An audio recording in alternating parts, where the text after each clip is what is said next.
हाय सांग माने आज आमर प्रथम ब्लॉग स्टार्ट होउची आम रोसैया होउचंती समीर नायक जे बसचन सेठी टाटू करिकि मुहरे हाथ दे दोचंती से रोसै करचंती आमर आलू ताटिया बसा बसची सेठी एठी देह सारा जादू भर भर ना खाली बेकर तांको टे जादू होइची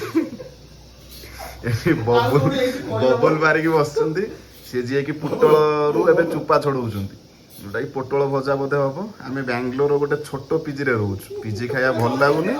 आप सब जापारे से छोट पिजी कथा कह नेहा विश्वाल कथा उठी सारी आठ मोर रूममेट तापस बसिक पढ़ापढ़ी कर पिजी खाया भल लगुनि बोली आमर पोटल भजा हम बोली चलती ना ना से कथा सब कहले सब जानदेवे आमर से जो हलदिया टिफिन रुटी आसिक रही आउ एठी हम पिजी मालिक हम बिरयानी खुशी होगी देछि खाई पार नहीं से बिरयानी टाउ खाइया पे हां विथ रायता तापर आपण माने देखुथे हम रूम टा एवळा से एवळा सब पड़ी छि तापर जतेले हमर सेठी रोसेटा सरी जिवो मु आपन सेही वीडियोटा परे केतेले देखै देबी हो धन्यवाद।